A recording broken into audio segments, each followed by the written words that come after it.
team and like be in it together because we're hitting that back half of the season. Like everything matters, and we're just seeing like just the details that stood out, which caused what happened. Is it easy to kind of flush that tape, or does it tend to linger a little bit? It's easy to flush the tape. Win or a loss, you have to have the same mentality. Just being tough, smart, dependable. Remember the past, preparing for the future. Coming in on us, we had the 24-hour rule. Coming in on that Sunday, we watch our film study, see what we did good, what we could do better. Just flushing the page. We go eat dinner, then come back, and then we on to the next team. Like at that point, the game is over. So. What does Minnesota's O-line do well and their offensive attack? As at Minnesota, just looking at them, they have a bigger O-line. Their guys, Coach Fleck over has a good program. Those guys, they strain. Ultimately, they want to run the ball, stuff like that. It's just good program. Mm-hmm. Gabe has had some success getting after the quarterback, especially recently. What have you seen from him this year?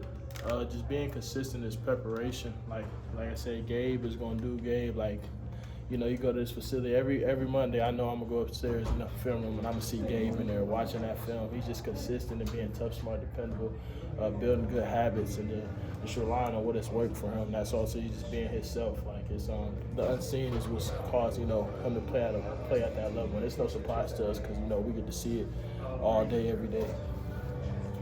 Coach Beal talked since Monday just about there's still 5 weeks, 4 games to do some big things this season. Was that motivation maybe coming off of a loss that there's still a lot to play for? Yes, sir. For us, ultimately, like I said, it's about going 1-0. But like you always say, you remember the past, and you can even think back to 2022 when we're 7-1 going into playing Michigan State, and we went on skid those last few games.